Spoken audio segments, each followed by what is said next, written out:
আসসালামু আলাইকুম রহমতুল্লাহি ওয়া আলহামদুলিল্লাহ। ওয়ালাইকুম আসসালাম ওয়া বারাকাতুহু। আল্লাহর অশেষ মেহেরবানি ওস্তাদি কেমন আছেন? সুখে দীর্ঘদিন পর খান দর্শন। নাই তো বুঝতেছেন না। আলহামদুলিল্লাহ। খেলা আলহামদুলিল্লাহ শুরু হয়ে যাবে। ভালো আছি। আশা করি আপনারাও সবাই ভালো আছেন। আলহামদুলিল্লাহ। দীর্ঘ আলহামদুলিল্লাহ। অনেকদিন পর ওস্তাদের নুরানি চেহারাটা দেখলাম, আলহামদুলিল্লাহ আপনাদের সাথে ভালোই লাগতেছে। সাক্ষাৎ হলো। জি, অনেকদিন পরে। ক্লাস না করালেও আহ কিন্তু সবসময় আপনাদের কাছাকাছি থাকা হয় আপনাদের দিক থেকে। এই মাঝে মাঝে ইউটিউবে দেখি উস্তাদ জি। আচ্ছা। তাজ্জের ইউটিউবে কথাগুলো কয়েকবারই খুবই দেখা হয়েছে। তাজ্জের কথাগুলো খুবই সুন্দর লাগে। ইতিমধ্যে আপনারা সবাই জানেন যে কিতাবটা আপনাদের শেষ হয়েছে আলহামদুলিল্লাহ। আলহামদুলিল্লাহ। খুবই গুরুত্বপূর্ণ একটা কিতাব আপনারা পড়েছেন। জি, আহ, আলহামদুলিল্লাহ। আহ, বিষয় তো আপনাদের সবারই জানাই আছে, খুবই দক্ষ এবং এর একজন উস্তাদ। যাত্রাবাড়ি বড় মাদ্রাসা, যাত্রাবাড়ি বড় মাদ্রাসা সম্পর্কে মোটামুটি আপনারা সবাই জানেন। এরপরে যদি একটু বলি, যাত্রাবাড়ি বড় মাদ্রাসাটা বর্তমানে আহ যে কয়েকটি বড় বড় প্রতিষ্ঠান রয়েছে তার মধ্যে অন্যতম হলো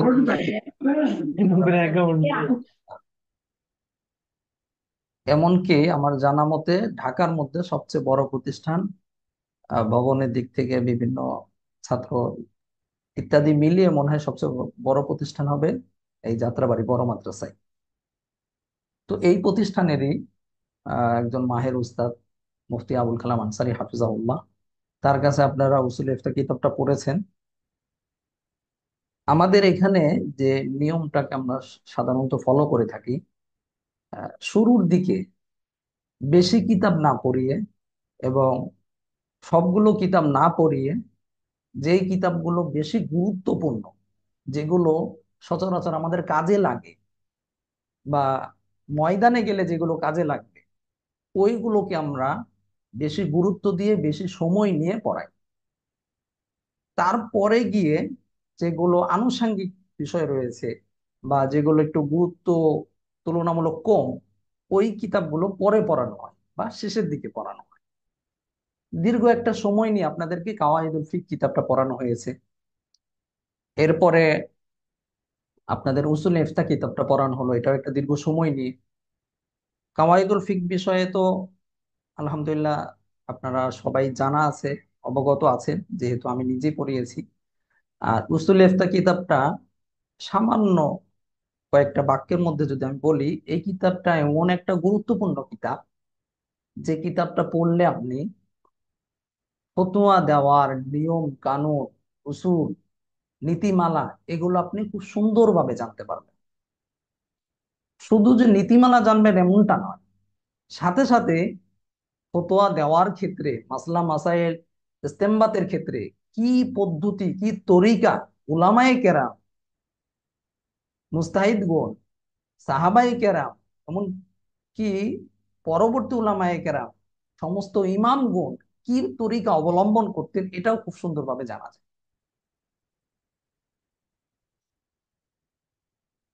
যেহেতু কিতাবটা পড়েছেন, এই বিষয়ে আপনারা সবাই মোটামুটি অবগত আছেন, তারপর আমি একটু বলছি এই জন্য, যেহেতু আজকে আপনাদের শেষ দর্স, দর্স মানে শেষ তো গতকালকে হয়ে গেছে। আজকে আপনাদের পরীক্ষার বিষয়ে কিছু আলোচনা করা হবে। পরীক্ষাটা কিভাবে দিবেন, কিভাবে দেওয়া উচিত, কোন কোন বিষয়গুলো আপনারা খেয়াল করবেন, কোন কোন বিষয়গুলো করা যাবে না, এই বিষয়গুলোই মূল আলোচনার আজকের বিষয়। আজকে কোনো দর্স নয়, কিন্তু পাশাপাশি আমি উসুল ইফতার কিতাবের দুই একটা বিষয় আপনাদেরকে স্মরণ করিয়ে দিচ্ছি, আহ যাতে করে সারা জীবন আপনারা এই বিষয়গুলি একটু মনে রাখেন। উসুল ইফতা কিতাবের শুরু থেকে দীর্ঘ একটা সময় নিয়ে দেখবেন যে বিভিন্ন ইমামগণ বারবার একটা কথা বলেছে। যদি কেউ একজন ফতোয়া জিজ্ঞাসা করে, কোন একটা মাসালা জিজ্ঞাসা করে, তখন তারা বলতো লা আদরি, লা আ'লাম। বড় বড় ইমাম, এক একজন মাযহাবের একজন ইমাম, ইমাম আহমদ ইবনে হাম্বল রহমাতুল্লাহ আলাইহি, উনি বলছেন লা আ'লাম। আপনি কি চিন্তা করতে পারেন যে এত বড় একজন মুস্তাহিদ, জ্ঞানের সাগর, এলমের সাগর, সে বলছে লা আলাম। এটা কি হতে পারে? এটা কি সম্ভব? আপনি কি মনে করেন? আমাদের মতো ছোটখাটো মানুষ, আমাদের যাদের এলেম কালাম নেই, কিচ্ছু নেই, এই যুগে একটা মাসালা বা একটা কিছু জিজ্ঞাসা করলে আমরা সব উত্তর ঠাস ঠাস দিয়ে দিই। আর তিনি এত বড় আলেম হয়েও কেন উত্তর দিতেন না, বা কেন বলতেন না আলাম না আদিল? বা উনি না, শুধু আরো অনেকেই বলছে, এটা তো আপনারা জানেন, আমি ওনাকে মেসাল হিসেবে বলছি। এখান থেকে শিক্ষণীয় বিষয়টা হলো, হুটহাট কোনো প্রশ্নের উত্তর দেওয়া যাবে না। সাহাবায়ে কেরাম, বিভিন্ন ইমামগণ যে সতর্কতা অবলম্বন করতেন, ওই সতর্কতাটা আমাদের মধ্যে আনা খুবই জরুরি, খুবই জরুরি। এখানে আপনারা বিগত দুই একটা ক্লাসের মধ্যে উস্তাদকে প্রশ্নও করেছেন, যে উস্তাদ যে যে প্রশ্ন উত্তর হয়ে থাকে লাইভের মাধ্যমে, বিভিন্ন ওলামায়ে কেরাম করে থাকে, তো তাদের একজন প্রশ্ন করছে সাথে সাথে উত্তর দিচ্ছে, এটা কি ঠিক? তো এই বিষয়ে আপনাদেরকে উস্তাদজি উত্তর দিয়েছেন। তবে এখানে আরেকটি বিষয় আছে, আমি একটু বলি। সেটা হচ্ছে, কিছু কিছু কৌশল অবলম্বন করা হয় এখানে। কৌশলটা কি? খেয়াল করে দেখবেন যে আগে থেকে বলা হয় আপনাদের কোনো প্রশ্ন থাকলে কমেন্টে গিয়ে লেখেন।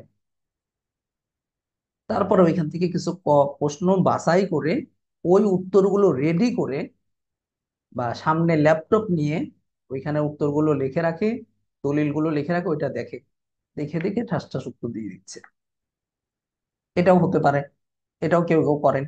কেউ কেউ যে উত্তর, যে প্রশ্নগুলো করা হয়েছে সেগুলোর উত্তরগুলো সুন্দর করে আত্মস্থ করে তারপরে লাইভে এসে একটা একটা করে তিনি উত্তর দেন। আর এই প্রশ্নগুলো সবগুলো সুন্দরভাবে সাজানো থাকে, উত্তরও সাজানো থাকে। এই জন্য লাইভে প্রশ্ন উত্তর করা এই শুরুতে যদি হয়, এটা কোনো নিন্দনীয় নয়। কিন্তু নিন্দনীয় হলো ওইটাই, যেটা সচরাচর আহ আহ, তেমন দেখা যেত না একটা সময়, কিন্তু এখন দেখা যায়। সেটা হলো মাহফিলের মধ্যে পার্চা পাঠাচ্ছে, একটা করে কাগজের মধ্যে লিখে দিচ্ছে, তিনি ঠাস ঠাস করে খালি উত্তর দিয়ে দিচ্ছে। আর এভাবে উত্তর দিতে গিয়েই অনেক সময় ভুল ত্রুটির সম্মুখীন হতে হয়, গলত মাসালা ছড়িয়ে পড়ে, ভুলভাল মাসালা ছড়িয়ে পড়ে। আর যেটা নিয়ে অনেক বিজ্ঞ ওলামায়ে কেরাম থেকে শুরু শুরু করে মুহাক্কিক আলেম পর্যন্ত তারা বিতর্কিত হয়ে যায়। আবার পরে এসে তাকে লাইভে এসে বা যে কোনো ভাবে ক্ষমা চাইতে হয়। এটা কি কারণে? ওই যে আমরা আকাবিরদের, আমাদের সালাফদের পথকে আমরা ছেড়ে দিয়েছি। তারা কি করতেন? তাহকিক ছাড়া, যাচাই বাছাই ছাড়া কখনোই কোনো প্রশ্নের উত্তর দিতেন না। বলতেন লা আদরি লা আলাম, এই ধরনের কথা বলতেন, যে আমি জানি না, আমি কি উত্তর দেব, বা সময় নিতেন। তো আপনাদেরকেও বলবো এই বিষয়টা, এখন থেকে ইনশাল্লাহ মৃত্যুর আগ পর্যন্ত এটার উপর আমল করবে। যে যেটা আপনার শিওর জানা আছে, কনফার্ম, আপনি 100% গ্যারান্টি আছে আপনার, যে আমি যে মাসালাটা উত্তরটা দিচ্ছি এটাই হলো সঠিক, এটাই কিতাবাদির মধ্যে ওলামায়ে কেরাম লিখেছেন, বা এটাই সহিহ হাদিস দ্বারা, কোরআন দ্বারা, নস দ্বারা প্রমাণিত, এটাকেই গ্রহণযোগ্য ওলামায়ে কেরাম আমল করছেন, তখন কি আপনি ওইটা মাসালাটা সমাধানটা বলবেন। এছাড়া যদি বিন্দু পরিমাণ আপনার সন্দেহ থাকে, এই ধরনের মাসালা বলবেন না। এখন আপনি বলতে পারেন যে উস্তাদ জি, যদি আমি বলি আমার জানা নেই, আলামও যদি বলি, আগের ওলামায়ে কেরাম বললে তাদেরকে মানুষ সম্মান করতো, যে তিনি মুহাক্কিক আলেম এই জন্য যাচাই ছাড়া, বা আরো শিওর হতে চাচ্ছেন এই জন্য তিনি বলেছেন না আলাম। আর আমি যদি বলি লা আলামু, আমি গ্রামের একজন মসজিদের ইমাম, আমি বললে বলবে যে এ লোক তো কিছুই জানে না, আমি ইমামকে পাল্টাও। যে মাসালা জিজ্ঞেস করে সেটাই বলে জানি না। কি পড়েছে? তাহলে লেখাপড়াই তো করে। তখন আপনার চাকরি চলে যাবে, মানুষ সমালোচনা করবে। এখানে কিছু কৌশল অবলম্বন করতে হবে। কৌশলটা হলো যে আপনি একটু সময় নিতে পারেন। ভাই, এখন তো আহ আমার আর একটা কাজ আছে, আপনাকে আমি ঠান্ডা মাথায় জোহরের নামাজের সময় বলি, ফজরের সময় জিজ্ঞেস করছে জোহরের সময় বলি, অথবা জোহরের সময় জিজ্ঞেস করেছেন আসরের সময় বলি। অথবা আপনি বললেন যে একটু কিতাব দেখতে হবে, কিতাবের এ বিষয় নিয়ে একটু লম্বা আলোচনা আছে, তো ওইটা দেখলে আপনাকে আরো সুন্দরভাবে আমি বলতে পারবো, এখনো বলতে পারবো, কিন্তু তারপর কিতাবটা দেখে বললে আর একটু সুন্দর হবে। মানে কৌশল অবলম্বন করে সময় নিয়ে তারপর উত্তর দিয়ে উত্তর দেওয়া উচিত। এতে করে কি হবে, ভুল ভ্রান্তি যেমন হবে না, তেমনি ভাবে আপনার দ্বারা কোনো গলত মাসালা এলাকার মধ্যে ছড়াবে না। আর আপনি যখন কিতাব দেখে মাসালা জবাব দিবেন, এটার দ্বারা কিন্তু মানুষের মধ্যে এটা একটা মেজাজ তৈরি হবে যে না, তিনি তো সাধারণ আলেমদের মতো না, ধারণা করে কথা বলেন না, তিনি কিতাব দেখে বলেন। যেমন মুফতি শফিক আসিম হাফিজাহুল্লাহ, অনেকে হয়তো আপনারা নাম শুনেছেন। তিনি বগুড়াতে জামিল মাদ্রাসার উস্তাদ ছিলেন।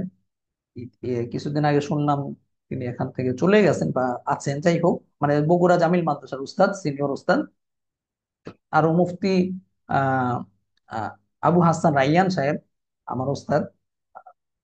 তারপরে আপনার লুৎফর রহমান ফরাইজি সাহেব ও মাওলানা তাহমিদুল মাওলা হাফিজাহুল্লাহ, ওনারা বিভিন্ন মাহফিলে, এখন কি করে জানি না, মানে আমরা ছাত্র জামানায় এরকম দেখেছি, কিতাবাদি নিয়ে একবারে যেতেন মাহফিলে, এক পাশে কিতাব রাখতেন, রেখে তারপরে এক একটা করে কিতাব নিতেন আর খুলে খুলে ওইটার আলোকে আলোচনা করতেন, যে দেখেন অমুক হাদিসের মধ্যে এটা বলা হয়েছে, এই হাদিসটাকে অমুক মহাদ্দিস অমুক অমুক কিতাবের মধ্যে সহি বলেছেন, এইভাবে দেখাতেন যে দেখেন। তো এইভাবে আলোচনা করলে কখনোই আপনার দ্বারা গুমরাহি ছড়াবে না, জাল হাদিস ছড়াবে না, কোনো কুসংস্কার ছড়াবে না। কিতাব দেখে যদি আপনি আলোচনার অভ্যাস করেন, এতে করে দেখবেন মানুষের যে ধারণা আপনার উপর, সেই ধারণাটা পাল্টে যাবে। না, হুজুর তাহকিক ছাড়া কথা বলেন। আপনারা যারা কামরাঙ্গীরচরে আহ গিয়েছেন বা থেকেছেন জানেন, কামরাঙ্গীরচরে একজন আছেন খতিব সাহেব, ওনার নামটা আমার এই মুহূর্তে মনে নেই। উনি বেশ কিছু কিতাবাদি অনুবাদ করেছেন, আহ দেখতে হ্যাংলা পাতলা করে, কিন্তু উনি এই কাজটা করতেন, কিতাব নিয়ে আলোচনা করতেন প্রতি জুমার নামাজে।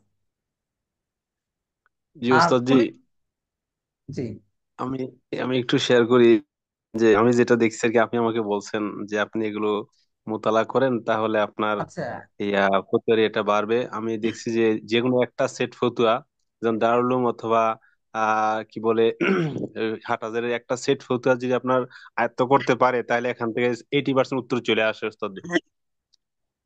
আচ্ছা। তো যার কথা বলছিলাম তিনি এরকম দলিল ভিত্তিক আলোচনা করেন। তো আলোচনা করার কারণে ওনার মসজিদে এত মানুষের সমাগম, জায়গা হয় না। অনেক আগে গিয়ে মসজিদের মধ্যে মানুষ বসে থাকে ওনার আলোচনা শোনার জন্য। মানুষের মধ্যে পিপাসা আছে, আগ্রহ আছে, কিন্তু আমরা দিতে জানি না। জুমার নামাজ পড়াবেন শুক্রবারে, আপনি প্রস্তুতি শুরু করবেন শনিবার থেকে, এক সপ্তাহ আগে থেকে শুরু। প্রয়োজনে আপনি একটা কিতাব সাথে রাখবেন বা একটা খাতাও সামনে রাখতে পারেন, যেখানে আপনি লেখা থাকবে। দেখে দেখে আপনি একটা একটা করে বলবেন, হাদিস বলবেন, রেফারেন্স বলবেন, দেখেন। এখন আমরা বলতে পারেন দেখে দেখে এরকম ভাবে একটু পর পর তাকালে কি বলবে লোক, না, লোক কিছু বলবে না। লোক আরো ভালো বলবে যে আমাদের হুজুর 8-10টা হুজুরের মতো না, আমাদের খতিব সাহেব 8-10টা খতিব সাহেবের মতো, তিনি দলিল ছাড়া কথা বলেন, রেফারেন্স দিয়ে কথা বলেন। যখন রেফারেন্স দিয়ে কথা বলবেন, আপনার দ্বারা ফায়দা যেমন হবে, আপনার নিজেরও ফায়দা হবে, মানুষেরও ফায়দা হবে, আপনার তাহকিকের মেজাজ তৈরি হবে, এবং গলত কথা আপনার দ্বারা বের হবে না। অধিকাংশ বক্তারা জাল হাদিস বলে। অধিকাংশ বক্তারা এমন এমন কথা বলে যেগুলো প্রচলিত একটা ভুল। আপনারা যদি মুফতি আব্দুল মালিক হাফিজাহুল্লাহ, বর্তমান যিনি বাইতুল মোকাররমের খতিব হিসেবে নিযুক্ত হয়েছেন, তার লিখিত প্রচলিত জাল হাদিস, যেটা এখন নাম হলো এসব হাদিস নয়, এটা 2 খণ্ডে প্রকাশিত হয়েছে। এই 2 খণ্ড আর প্রচলিত ভুল 1 খণ্ড, এই 3টা কিতাব যদি আপনারা কেনেন, কিনে যদি মোতালা করেন, দেখবেন এইগুলোই, আরো তো অনেক রয়েছে, কিন্তু এগুলো অধিকাংশ বক্তাদের মুখে মুখে কোনো যাচাই নেই, কোনো তাহকিক নেই, কোনো পড়ালেখা নেই, তিনি বক্তা হয়ে গেছেন। আর এর দ্বারা, ওনার দ্বারা এইভাবে জাল হাদিস প্রচলিত হচ্ছে। তো আপনাদের কাছে আমার বিশেষভাবে অনুরোধ থাকবে, যেটা আপনার উসুল ইফতা কিতাবের মধ্যে পড়েছেন, যে তাহকিক ছাড়া, যাচাই ছাড়া কথা বলা যাবে না।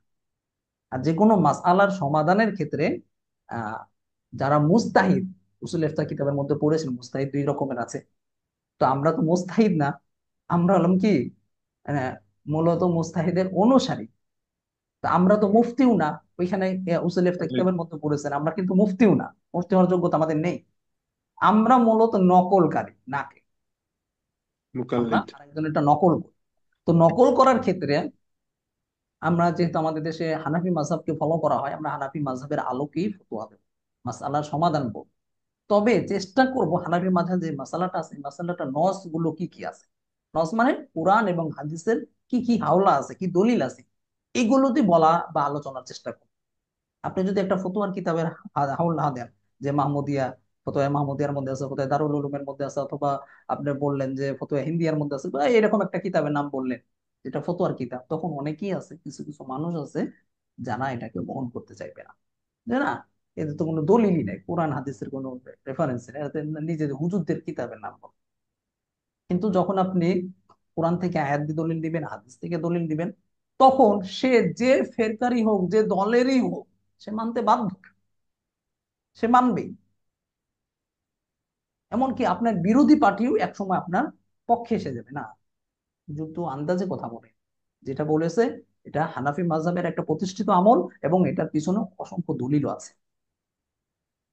তো এইভাবে আপনারা চেষ্টা করবেন। তো আলহামদুলিল্লাহ, আমরা মানহালের এটা একটা অন্যতম একটা উদ্যোগ আমরা শুরু থেকে করি, ছাত্রদেরকে দলিলের নস দিয়ে দলিল দেওয়ার জন্য বেশি উদ্বুদ্ধ করি। ফতোয়ার কিতাব তো খুব সহজ, ফতোয়ার কিতাব একটা খুললেন, পৃষ্ঠা নাম্বার লিখে দিলেন, হয়ে গেল, খন্ড নাম্বার লিখে দিলে হয়ে গেল। আমার পিছনে অনেকগুলো কিতাব আছে ফতোয়ার, কিতাবটা খুলবেন, পৃষ্ঠা নাম্বারটা, খন্ড নাম্বারটা লিখে দিবেন, খুব সহজ। কিন্তু এর দ্বারা বর্তমান যে মানুষের চাহিদা, যুগ সচেতনতা তৈরি হচ্ছে না। কারণ ফতোয়ার কিতাব যেটা হাওলা দিল, এটা মানুষ মানতে চায় না, বিশেষ করে অনলাইনে সব ইজি হয়ে যাওয়ার কারণে, মানুষের হাতের মধ্যে অ্যাপস এসে যাওয়ার কারণে, হাদিস আসার কারণে, বিভিন্ন ফেরকার কারণে সবাই সরাসরি নস থেকে দলিল চায়। এই জন্য ফতোয়ার কিতাবে হাওলা দিবেন, কিন্তু নস থেকে আগে দিবেন, তারপর আপনি ফতোয়ার কিতাব দিলেন, আলহামদুলিল্লাহ, নুরুন আলা নূর। তো এইভাবে চেষ্টা করবেন সবাই। তো উসুলে কি ইফতার কিতাবটার এটা একটা গুরুত্বপূর্ণ পয়েন্ট, যে তাহকিক ছাড়া কোনো জবাব দেওয়া যাবে না। আর আমরাও এটাই চেষ্টা করি, যে অনেক ছাত্র ভাইরা আছেন হঠাৎ করে ফোন করে, ফোন করে বলে, উস্তাদ জি, আমার অমুক একটা মাসালার সমাধান লাগবে, একটু সমাধানটা বললে ভালো হয়। এইভাবে আমরা একসময় বলতাম, এখন আর বলি না। এইভাবে বললে অনেক সময় ভুলও হয়ে যায়। অনেক আগে একটা মোতালা করা হয়েছে, আর এই ভুল থেকে বাঁচার জন্যই সিলেট থেকে কিতাবের মধ্যে নিষেধ করা হয়েছে। তো আমরা এইভাবে বলি না। এখন আমরা কি করি, ছাত্রদেরকে বলি, আপনি নিজে মোতালা করে বের করার চেষ্টা করেন, পর নির্ভরশীল না হয়ে নিজে নির্ভরশীল হন। আরেকজনের কাছে, উস্তাদের কাছে বা অমুক, অনেকে যেমন গতকালকে আপনারা উস্তাদের কাছ থেকে বলেছেন যে আমাদেরকে আপনার নাম্বারটা দেন। আমি শুরুর দিকে বলে দিয়েছিলাম, আমাদের ছাত্রদের একটা স্বভাব আছে, তারা নাম্বার নিবে যখন তখন আপনাকে ফোন করবে, সকাল নেই, দুপুর নেই, খাওয়ার সময় নেই, রাত নেই, 12টা 1টায়ও ফোন করে। তো এরকম ফোন করলে কিন্তু আপনার অনেক কষ্ট হয়ে যাবে, এটা তো আপনি নিজে বুঝতে পারেন, কারণ আপনার তো আরো সারাদিনের কাজ আছে, বিভিন্ন দর্শ পড়াতে হয়। তো নাম্বারটা আমার মনে হয় শুরুতে না দিলেই ভালো হবে, ছাত্ররা চাইবে, কিন্তু পরে কিন্তু মানে বিরক্ত করে ফেলবে, মাসালা জিজ্ঞেস করে করে বা বিভিন্ন প্রশ্ন করে করে যখন তখন ফোন করবে। এই জন্য আপনাদেরকে নাম্বারটা দেয়নি, শেষের দিন দিয়েছি। এটা কেন বলা হয়েছে এবং কেন বলি আমরা, উস্তাদদের কাছে জিজ্ঞেস করে করে আপনি চলবেন, তখনই যখন আপনি কোনোভাবে সমাধান করতে পারলেন না, কিতাবাদি দেখলেন, তারপর আপনাদেরকে যে অ্যাপস গুলোর কথা আমরা বলি, যে মোবাইলের মধ্যে সবার কাছেই তো মোবাইল আছে, এই অ্যাপস গুলো রাখতে টাকাও লাগে না, এমন না যে হাজার হাজার টাকা খরচ হয়, এমনও না, খালি একবার একটু এমবি দিয়ে আপনি ইনস্টল করে নেবেন, ডাউনলোড করে নেবেন। এরপরে বেশ কিছু অ্যাপস আছে, আপনার কোনো এমবিও লাগে না, কিচ্ছু লাগে না, এমনি আপনি করতে পারবেন। মুসলিম বাংলা অ্যাপস এর মধ্যে আবার হাদিসের কিতাবগুলো ডাউনলোড করার অপশন আছে ফ্রি ফ্রি। জানেন কিনা আপনারা? আছে কিন্তু। তো এই বিষয়গুলো আপনাদেরকে আমরা বলি যে নিজেরা সমাধান বের করার চেষ্টা করেন। নিজেরা যখন শিখে নেবেন, আপনাদেরকে কিন্তু বছরের শুরুর দিকে বেশ কয়েকবার ভিডিও করেও দেওয়া হয়েছে যে কিভাবে মাসালাগুলো সমাধান আপনারা আহ নিজে না পারলে বা নিজের কাছে কিতাব না থাকলে অ্যাপস থেকে কিভাবে বের করবেন। তখন ওইখানে যোগ্য উলামায়ে কেরাম তারা জবাব দিয়েছেন। ওইটা দেখেও তো আপনি যদি যদি প্রশ্নের উত্তর দেন বা আপনার মুসল্লিকে আপনি জবাব দেন, এটাও তো আপনার তাহকিক হয়ে গেল একটা। ধারণাবশত বলা হলো না, আরেকজনের ফতোয়াকে আপনি নকল নকল করলেন। এটাও তো একটা সুন্দর একটা ব্যবস্থাপনা। তো এইভাবে সবাই চেষ্টা করবেন নিজে কিতাবাদি দেখে মোতালা করে সমাধান বলার। যদি কিতাবাদি তেমন পর্যাপ্ত পরিমাণ না থাকে, এক্ষেত্রে মোবাইলের মাধ্যমে যে অ্যাপস গুলো আছে এগুলো সহযোগিতা নেবেন। মাঝে মধ্যে গুগলের সহযোগিতা নিতে পারেন, কিন্তু গুগলের সহযোগিতা নিতে গিয়ে আপনারা যেটা করেন, মানে যে যা পান আল্লাহর বান্দারা তামরিনের মধ্যে দেখি তাই লিখে দিয়ে দিচ্ছে।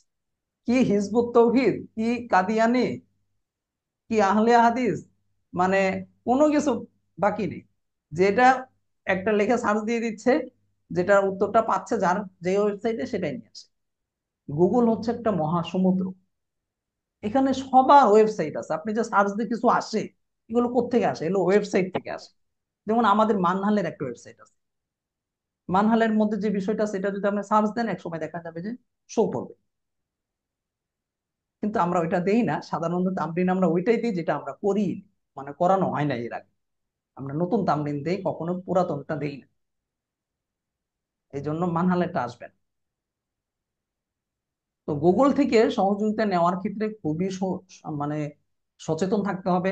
কখনোই গুগলে আপনারা নির্ভরযোগ্য যে সমস্ত ওয়েবসাইট আছে এগুলো সহযোগিতা নিতে পারেন। যেমন মুফতি আব্দুল মালিক হাফিজাহুল্লাহর যে আল কাউসার আছে, alkausar.com, আল কাউসার থেকে ওয়েবসাইট থেকে নিতে পারেন। ওইখানে প্রচুর পরিমাণে মাসলা মাসাইলের জবাব আছে। আহলে হক মিডিয়া, ahlehok.com যেটা আছে, ওইখান থেকে নিতে পারেন। এরকম ভাবে আরো অনেকগুলো ওয়েবসাইট আছে আহলে হক, ওলামায়ে কেরামের, ওইগুলো থেকে আপনি সহযোগিতা নিয়ে বিভিন্ন মাসালা কিন্তু সমাধান সলভ করতে পারেন। তো আপনারা এটা চেষ্টা করবেন এইভাবে।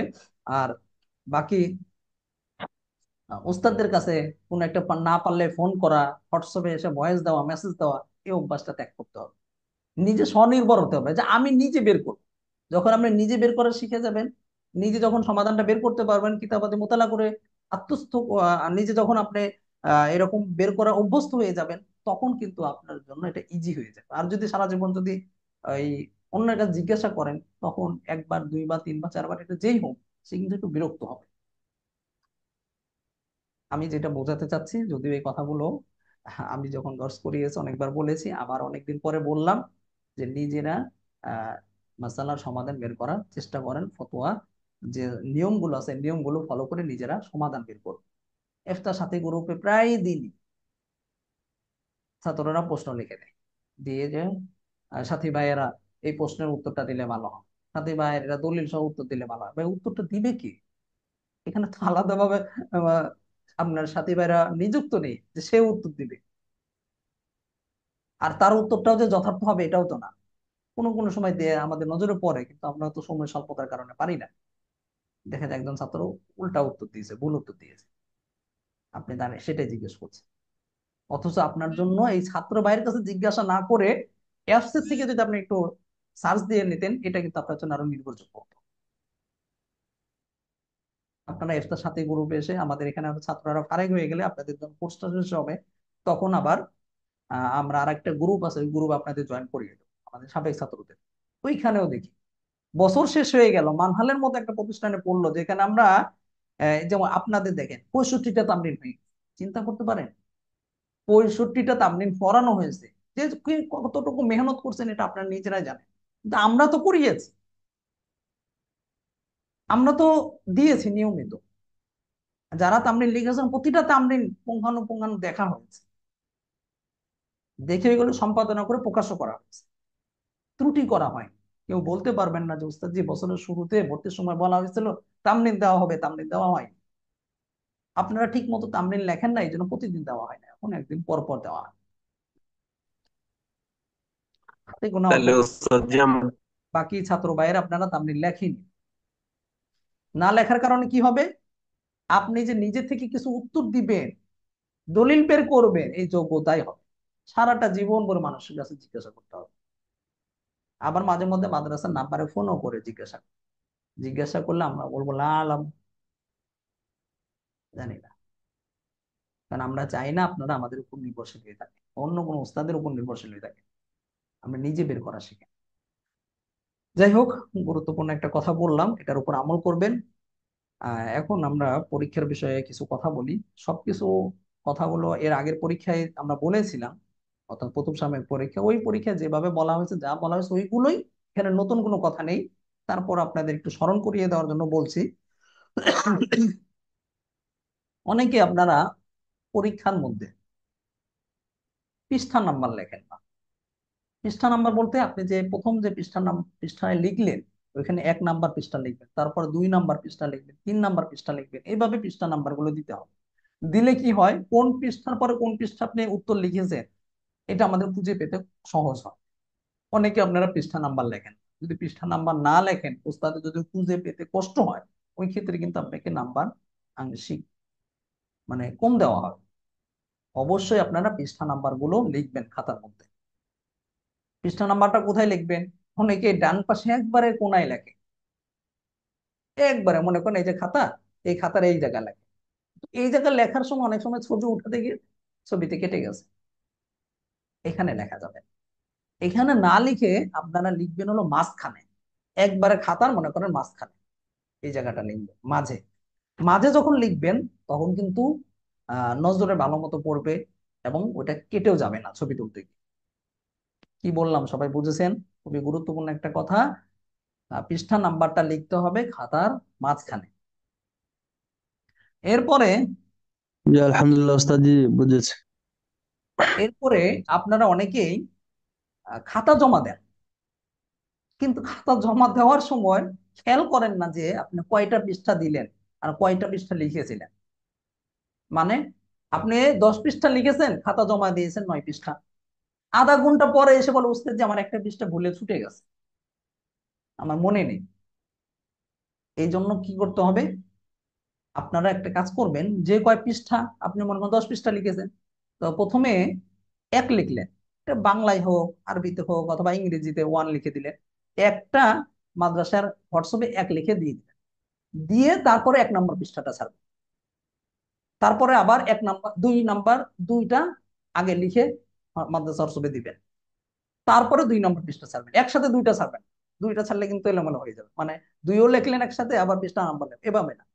আগে 2 নাম্বারটা লিখে দিয়ে দিবেন, সেন্ড করবেন, তারপরে 2 নাম্বার পৃষ্ঠা দিবেন, তারপরে 3 নাম্বার 3 লিখে সেন্ড করবেন, এরপরে 3 নাম্বার পৃষ্ঠা দিবেন।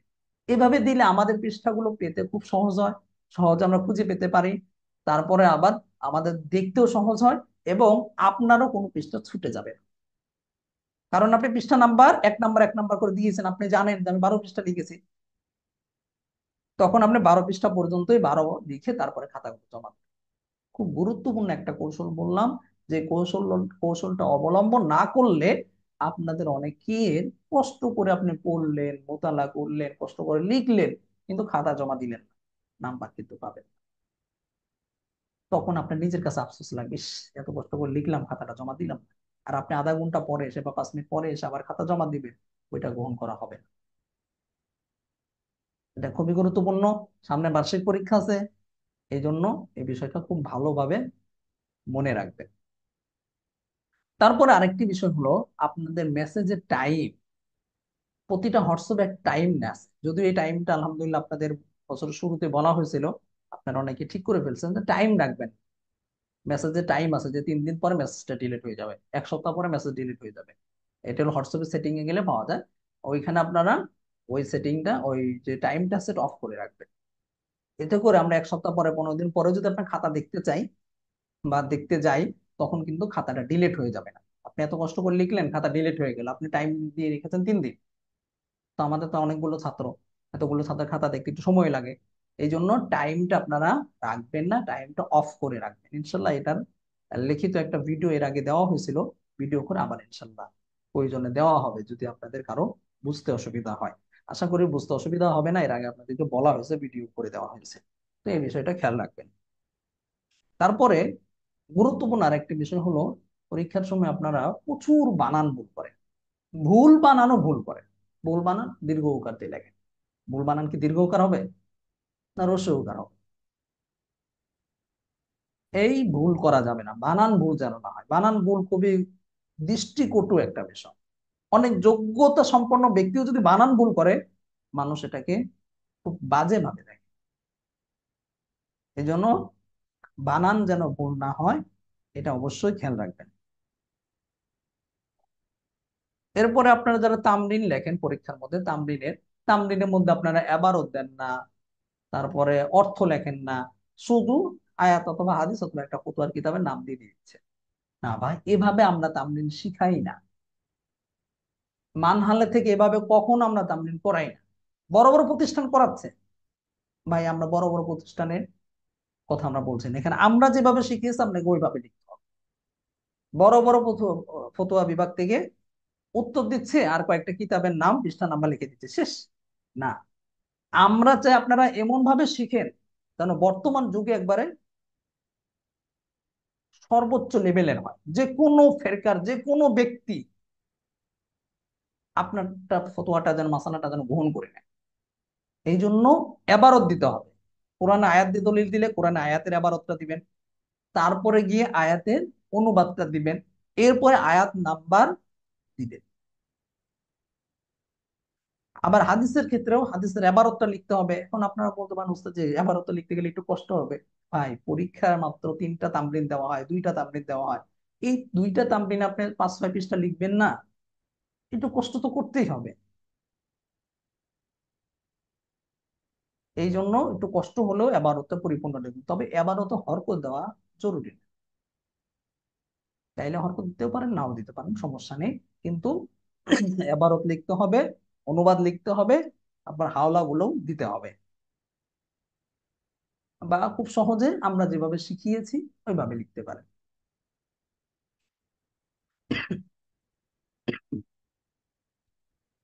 তারপরে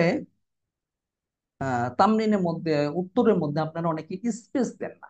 স্পেস মানে একটু সামান্য করে ফাঁকা রাখতে হয়, একটা উত্তর সাথে আরেকটা উত্তর যেন লেগে না যায়। কিছু কিছু ছাত্র বাইরে এত কাছাকাছি লেখেন, একটা আর একটার মধ্যে পেটের মধ্যে মানে ঢুকে গেছে এমন হয়, লেখাগুলো বোঝাই যায়।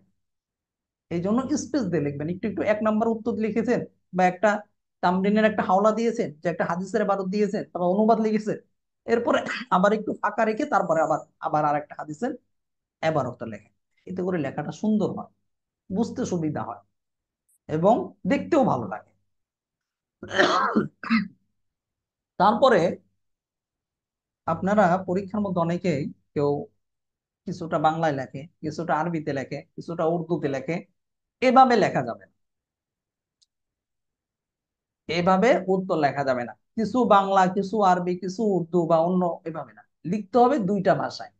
হয়তো পরিপূর্ণ উত্তর লিখবেন বাংলাতে, অথবা পরিপূর্ণ উত্তর লিখবেন আরবিতে। আরবিতে লিখলে সব কিছু আপনার আরবিতে লিখতে হবে, মানে উত্তরটা। এখন আর সবকিছু আরবিতে লিখতে হবে এর মানে কি, যেটা তর্জমা করতে বলা হয়েছে ওইটাও না? তর্জমা তো আপনার বাংলায় করতে হবে। আবার বাংলায় লিখলে পরিপূর্ণটা বাংলায় লিখতে হবে। এই ক্ষেত্রে নাম্বার কোনো কম বেশি হবে না, সবাই নাম্বার সমানই পাবে। বাংলাতে লেখেন আরবিতে লেখেন, তবে লেখার সৌন্দর্যের জন্য, উপস্থাপনার জন্য, ইত্যাদির জন্য কিন্তু আলাদা নাম্বার থাকবে। কি বললাম বিষয়টা বুঝেছেন সবাই? হয়তো বাংলায় লিখবেন, বাংলায় লেখাই ভালো। এতে করে আমাদের যেহেতু অনলাইনে, তো খাতাগুলো দেখতে আমাদের অনেক সময় ই হয়, একটু সমস্যা হয়ে যায়। আরবিতে লেখে কেউ কেউ দেখা যায় বোঝা যায় না, লেখা সুন্দর না। আর বাংলায় লিখলে এটা একটু বুঝতে একটু সুবিধা হয়, যেহেতু বাংলার অক্ষরগুলি একটু অন্যরকম। কারণ আরবির মধ্যে যেমন মনে করেন আপনি বা লিখতে চেয়েছেন, এখন আপনি নুক্তা দিয়েছেন 2টা বলে, তো পুরাই তো চেঞ্জ হয়ে যাবে একটা নুক্তার কারণে, বা একটা নুক্তা কম দিয়েছে। মানে আরবিতে যে ভুলগুলো খুব খুব সহজে হয়ে থাকে, কিন্তু আরবিতে, বাংলায় কিন্তু এটা হচ্ছে না। বাংলায় এই ভুলগুলো কিন্তু সম্ভব না, কারণ বাংলাতে একটা ওই রকম নেই যে একটু 19-20-এর কারণে একবার পুরাটাই চেঞ্জ হচ্ছে। এটা খুব কম আছে, কিন্তু তুলনামূলক কম। তো এই বিষয়গুলো একটু খেয়াল রাখবেন। হয়তো বাংলায় পরিপূর্ণ উত্তর দিবেন, অথবা পরিপূর্ণ উত্তর আরবিতে দিবেন, তবে লেখাগুলো সুন্দর হতে হবে। তারপরে কেউ কেউ উত্তর লেখেন খাতায়, মানে পরীক্ষায় যে উত্তর দেন, কোনো কিতাবাদির সাথে মিল নেই। আল্লাহর বান্দা নিজে নিজে বানায়, অথবা কোত্থেকে বা কি লেখা আল্লাহ জানে। কিতাবের সাথে মিল থাকতে থাকতে হবে। তামরিন লিখলে যে তামরিন গুলো আমরা শিখিয়েছি, আমাদের চেয়ে সুন্দর করে দলিল দিতে পারলে, উত্তর দিতে পারলে আলহামদুলিল্লাহ। যদি আপনি সুন্দর না পারেন, মানে যেভাবে আমরা সম্পাদনা করে দিয়েছি এর চেয়ে সুন্দর করতে হবে। যদি এর চেয়ে সুন্দর না করতে পারেন, তাহলে আমরা যেভাবে শিখিয়েছি হুবহু ওইভাবে হলেও চলবে, তবে এর চেয়ে যেন খারাপ না। বুঝেছেন সবাই? মানে কিতাবের যেমন তামরিন ছাড়া যে সমস্ত কিতাবাদি আছে আপনাদেরকে পড়ানো হবে, সামনেও আরো কয়েকটা কিতাব পড়ানো হবে। তো এই কিতাবগুলো যে প্রশ্নগুলো থাকবে, এগুলো উত্তর আপনি কোন আলোকে দিবেন? কিতাবের আলোকে দিতে হবে, নিজে থেকে বানানো যাবে না। আর তামরিনের ক্ষেত্রে যেভাবে তামরিন গুলো সম্পাদনা করা হয়েছে, ওই সম্পাদনার চেয়ে সুন্দর করে যদি আপনি পারেন, তাহলে সুন্দর করে উত্তর দিবেন। ওইটা যদি পসিবল না হয়, সম্ভব না হয়, এক্ষেত্রে আপনি যেভাবে সম্পাদনা করা হয়েছে ওইভাবে লিখবেন। হুবহু মিলে গেলে সমস্যা নেই, মানে উস্তাদ যেভাবে শিখিয়েছে বা সম্পাদনা করছে ওইটা মতো হতে পারে, সমস্যা নেই, চেষ্টা করবে। তবে এখানে আপনার কম বেশি হলে সমস্যা নেই, কিন্তু চেষ্টা করবেন উস্তাদদের মতো অথবা উস্তাদদের চেয়ে আরো ভালো করার। উস্তাদ আচ্ছা, জি যদি তারপর দলিল দু একটা বাড়ায় দেই, হাদিস। হ্যাঁ, এটাই তো বললাম, দলিল বাড়ানো, আরো সুন্দর করা, ব্যাখ্যা করা, এগুলো আপনি করতে পারেন, কিন্তু এর মানে এই নয় যে আবার এখানে আরেকটা বিষয়, মানে এত আলোচনা আপনি করলেন। হ্যাঁ, যেমন দুই একজন ছাত্র ভাই তামরিন লেখেন, একটা উত্তর সে এত বড় যে আমারই ধৈর্য কুলায় না, যে এতক্ষণ পড়বো কি। না, এত বিস্তারিত উত্তর লেখা উচিত না। সংক্ষিপ্ত করে, মানে তামরিনের কথা বলছি আমি, সংক্ষিপ্ত করে উত্তর লেখার চেষ্টা করবেন। তামরিনের ক্ষেত্রে বেশি বিস্তারিত লিখলে মানুষ বুঝবে না। তবে দলিলের ক্ষেত্রে যদি এমন হয় যেটা বিতর্কিত বিষয়, দলিল আদিল্লা বেশি করে দেওয়া দরকার, ওই ক্ষেত্রে অবশ্যই দিবেন। যেমন আমাদের তামরিন গুলো দেখেছেন, আমরা সাবেক ছাত্রদের তামরিন, বর্তমানে তামরিন দেখেছেন যে ওইখানে আপনার আমরা সাধারণত সংক্ষিপ্ত করে উত্তর দেওয়া হয়, সংক্ষিপ্ত করে কয়েকটা দলিল দেওয়া হয়। দলিলের ক্ষেত্রে যদি এমন হয় একই হাদিস একই একাধিক কিতাব থেকে এসেছে, দরকার নেই, এখানে আপনি কিতাবের নামগুলো দিয়ে দিলে হয়ে যাবে, আর একটা হাদিস দিলে আওলা হয়ে যাবে। যদি একই হাদিস মৌফুম, যেটা মানে মূল যে মর্মটা আছে, এটা যদি এক হয়, আর ভিন্ন ভিন্ন যদি হয়, তাহলে তো ভিন্ন ভিন্ন আরো কয়েকটা হতে পারে, দুই তিনটা দলিল দিলেই যথেষ্ট। তারপরে কেউ কেউ এমন ভাবে লেখেন যেটা আমরা ডাক্তারি লেখা বলি, ডাক্তাররা যেরকম পেঁচায় পেঁচায় লেখে, এইভাবে আপনারা অনেকেই লেখেন। এতটা অবহেলা করবেন না, আপনাদের তো আমরা প্রতিদিন পরীক্ষা নেই না। পরীক্ষার ক্ষেত্রে ডাক্তারি সিস্টেমে লেখা যাবে না, লেখাগুলো স্পষ্ট করে লিখতে হবে যাতে করে লেখাগুলো বোঝা যায়। এবং লেখাগুলো একটু বড় করে লিখবেন, বড় মানে অনেক বড় না, মাঝামাঝি মাঝামাঝি সাইজে লিখবেন, এবং লেখাগুলো স্পষ্ট যেন হয়, বুঝতে সুবিধা হয়। লেখা যদি বোঝা না যায়, আপনি যতই উত্তর লেখেন, যত কিছুই দেন, যদি বোঝা না যায়, আপনার নাম্বার অনেক কম পাবেন। এই জন্য এটা খুবই গুরুত্বপূর্ণ, লেখা সুন্দর করবেন, লেখা পরিষ্কার রাখবেন। ওস্তাদ, যে হাওলার দেওয়া, যে হাদিস আছে, হাদিস কোরআনের আয়াত, এগুলোর হাওলা দেওয়া কি বেশি জরুরি নাকি? হাওলা না দিতে পারলে কিছু নাম্বার কি কেমন কাটবে বাকি? একটু আগে তো বলেছি এই কথাটা, যেভাবে আপনাদেরকে শিখানো হয়েছে, সব আমরা মনে তো থাকে না। তামরিন বাইরে থেকে দিচ্ছি না, আমার কথাটা শুনে। তামরিন তো আমরা বাইরে থেকে দিই না আপনাদের, বাইরে থেকে দিলে অনেক কঠিন হবে। বাইরে থেকে না দিয়ে যেগুলো আপনাদেরকে করানো হয়েছে, ওইগুলোর মধ্যে থেকে তামরিন দেওয়া হয়। তো ওই ক্ষেত্রে আমরা যে তামরিন গুলো আপনাদের করিয়েছি, যদি আপনার জন্য আপনাদের যোগ্যতা থাকে, আপনি এর চেয়ে সুন্দর করে যদি উত্তর দিতে পারেন, কয়েকটা হাওলা দিতে পারেন, দুই তিনটা হাওলা দিলে যথেষ্ট, দলিল দিলে যথেষ্ট। কিন্তু আমাদের চেয়ে সুন্দর হতে হবে। আপনি বাইরে থেকে দিতে গেলে আমাদের চেয়ে সুন্দর হতে হবে, আমাদের চেয়ে সুন্দর না পারলে আমাদের মতো করে দিতে, যেভাবে সম্পাদনা করা হয়েছে এভাবে হুবহু দিলে হবে, এভাবে দেওয়ার চেষ্টা করবেন। হাওলা দেওয়ার ক্ষেত্রে আমরা যদি কোরআন আয়াত দিয়ে থাকি, কোরআন আয়াত দিয়ে দিবেন। আর আমরা সাধারণত নসকে প্রাধান্য দিই আগে। নস দেওয়ার পাশাপাশি আপনি সেটা ফতোয়ার কিতাবের হাওলা দিতেও পারেন, নাও দিতে পারেন। হ্যাঁ, যেখানে নস নেই, কোরআন হাদিসের কোনো দলিল নেই, ওইখানে যেটা দলিল আছে, ফতোয়ার কিতাব হতে পারে, বাংলা একাডেমিক অভিধান হতে পারে, যে কোনো বইও হতে পারে, বিষয়বস্তু যদি এরকম হয়, ওইখান থেকে আপনি উত্তর দিতে হবে। কিন্তু নস থেকে দলিল দেওয়ার চেষ্টা করবেন, নস থেকে দলিল দিয়ে বয়ান করবেন, নস থেকে দলিল দিয়ে লেখবেন। প্রতিটা ক্ষেত্রে নসকে একটু প্রাধান্য দিবেন, বর্তমান যুগের চাহিদা এটা। যদি আপনি যুগ চাহিদাটা বুঝতে অক্ষম হন, আপনি পিছিয়ে পড়বেন।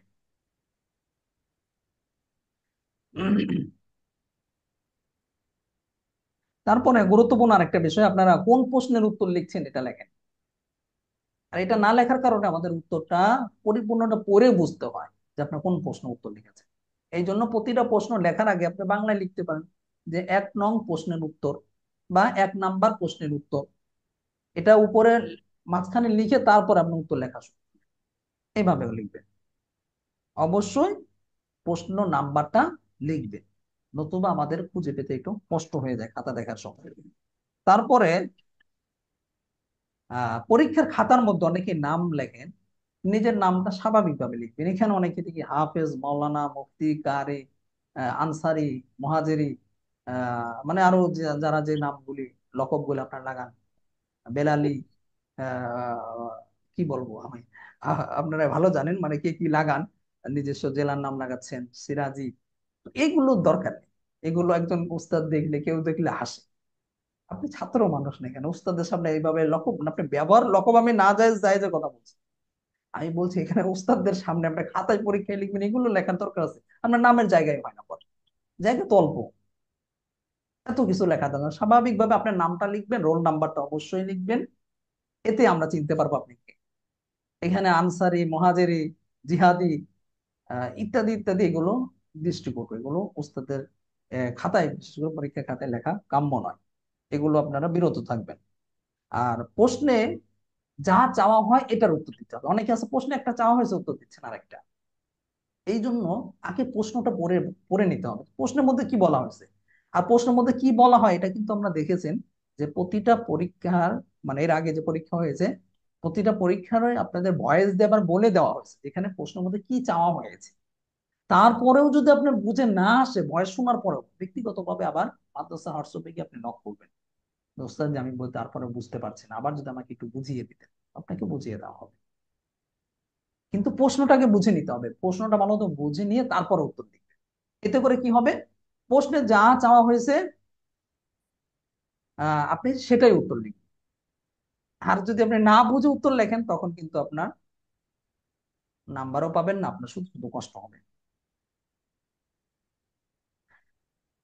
খাতাতে এই কাজটা আপনারা চাইলে বিকালেও করে রাখতে পারেন, পরীক্ষার সময় লেখার দরকার নেই। সেটা হলো উপরে আপনাদের এর আগে একটা নমুনা দিয়েছিলাম, ওই নমুনায় চাইলে আপনার আবার দেওয়া হবে নমুনাটা, ওই নমুনায় চাইলে আপনারা কম্পোজ করেও রাখতে পারেন খাতার মধ্যে।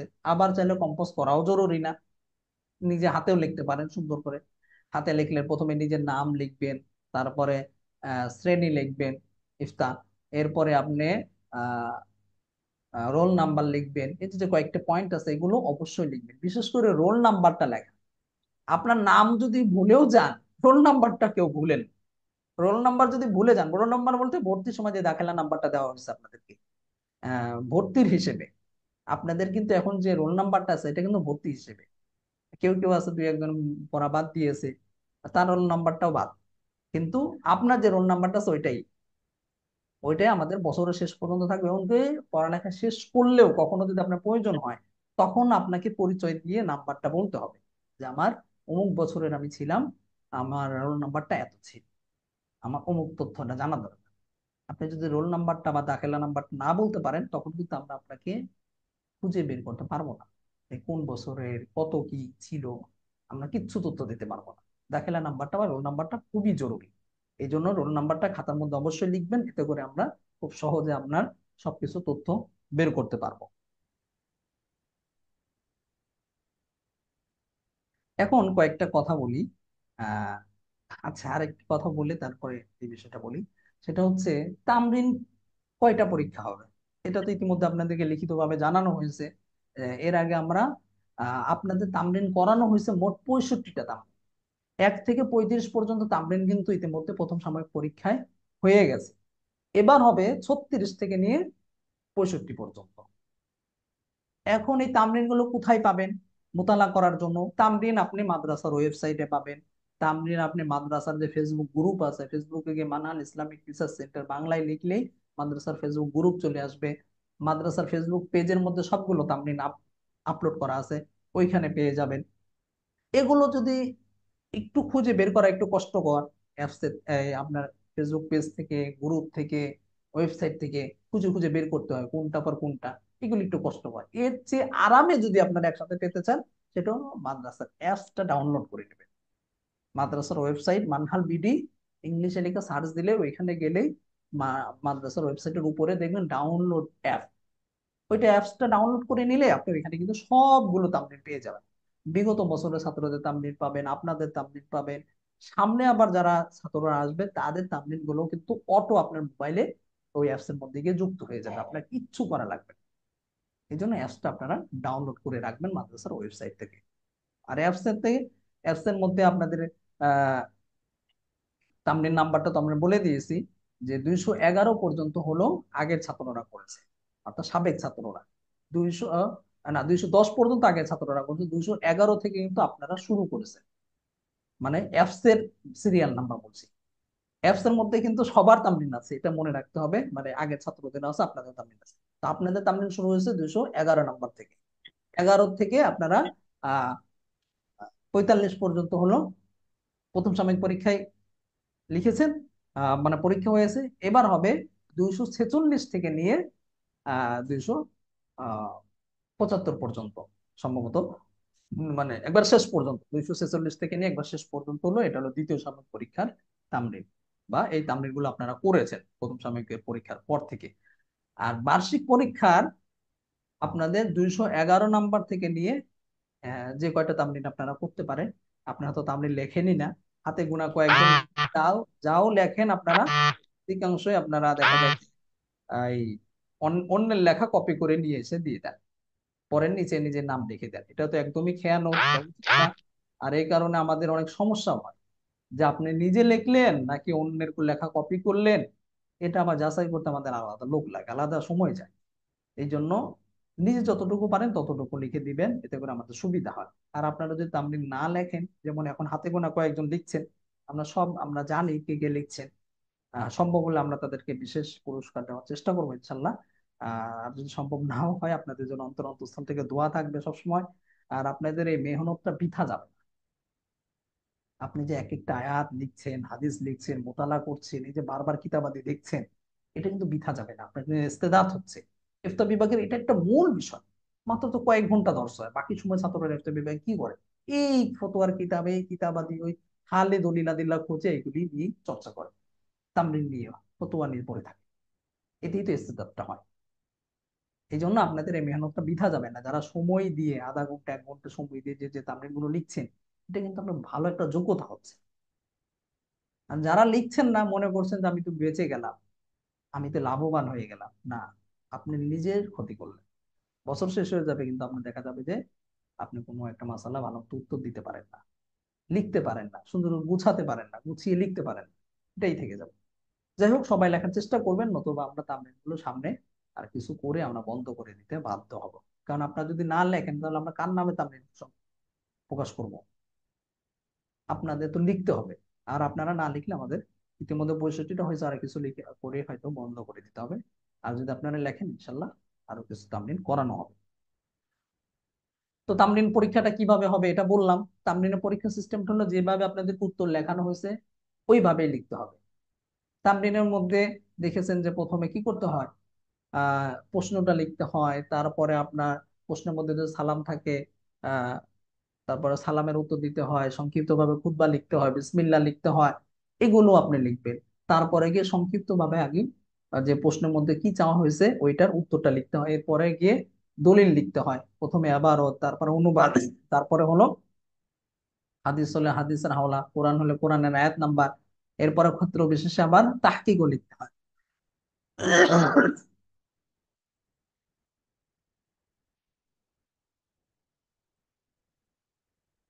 এইভাবে আপনারা লেখার চেষ্টা করবেন, যেভাবে তামরিন শেখানো হচ্ছে ওইভাবে লিখবেন। এটা হলো তামরিনের বিষয়। এখন উসুল ইফতা কিতাবের মধ্যে কিভাবে পরীক্ষা কি আসবে, আসলে দেখেন পরীক্ষার মধ্যে কি আসবে আমাদের একটু ধারণা দিলে ভালো হয়। এই কথাটা আপনারা অনেক বেশি বলেন, এমনকি বিভিন্ন উস্তাদরা আপনাদেরকে দর্শ করান, তাদেরকেও বলেন যে একটু ধারণা দিলে ভালো হয়। আসলে দেখেন, এই ধরনের কথা উস্তাদদেরকে সরাসরি বলা উচিত না। পরীক্ষার মধ্যে কি আসবে, পরীক্ষার মধ্যে তো আপনি কিতাব থেকে আসবে, কিতাবের বাইরে থেকে কোনো কিছু আসবে। এখন আপনি কি বলা যাবে যে অমুকটা পরীক্ষা আসবে, অমুকটা পরে? কিতাবের মধ্যে যা আছে এগুলো আপনি, এগুলো হলো সাধারণত একবারে নিচের জামাতে যে সমস্ত ছাত্র ক্লাসের, তারা এগুলো জিজ্ঞাসা করে। আপনি তো এত দূর পর্যন্ত এসেছেন, আপনার একটা ধারণা তৈরি হয়েছে না যে কিভাবে প্রশ্ন হতে পারে। এতগুলো বছর পড়লেন, দাওরা পর্যন্ত পড়লেন, এখনো যদি আপনি এভাবে জিজ্ঞাসা করেন কোনটা আসবে কোনটা আসবে, কোন ধরনের প্রশ্ন হবে, এগুলো তো নিজে নিজেই বুঝতে হয় যে আমার কিতাব থেকে প্রশ্ন আসবে।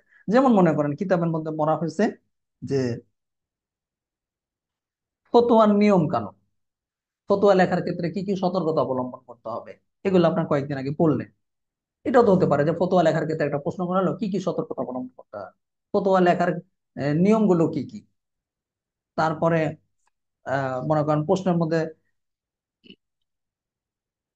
এখানে যেমন আপনার আছে তবাকাতুল ফুকাহা, একটা শিরোনাম আছে, বা এই শিরোনামে আপনারা পড়ছেন ফুকাহে কেরামের স্তর বিন্যাস। এখানে আপনার জিজ্ঞাসা করা হতে পারে প্রশ্নের মধ্যে যে শরীয়তের যে ফকিহদের যে স্তর আছে এই স্তরটা কয়টি। এইভাবে প্রশ্ন আসবে, মানে যেগুলো পড়ানো হয়েছে এগুলোর মধ্য থেকে আসবে। এখন যদি আপনি বলেন যে উস্তাদ জি কোনটা আসতে পারে একটু বলে দিলে ভালো হয় না, এটা তো বললে তো তাহলে তো পরীক্ষাই হলো। তবে পরীক্ষা সহজ হবে ইনশাল্লাহ। পরীক্ষা নিয়ে টেনশনের কিছু নেই, আপনাদের কাজ হলো মেহনত করার চেষ্টা করা। আর বিশেষ করে আপনারা শুরুর দিকে এবং শেষের দিকে একটু গুরুত্ব দিয়ে পড়বেন। আরেকটু সহজ করে দেওয়া হলো, কোথায় কোথায় পড়বেন, শুরুর দিকে এবং শেষের দিকে একটু গুরুত্ব দিয়ে পড়বেন। মাঝখানের গুলি মাঝে, মানে একটু মাঝের দিকে একটু কম পড়লেও চলবে, তবে পুরো পরিপূর্ণ কিতাবটাই পড়বেন, যাতে করে আপনার পরীক্ষার কারণে মোটামুটি কিতাবটা যেন আরেকবার মোতালা হয়ে যায়। স্যার আমি এটাই ভাবছিলাম।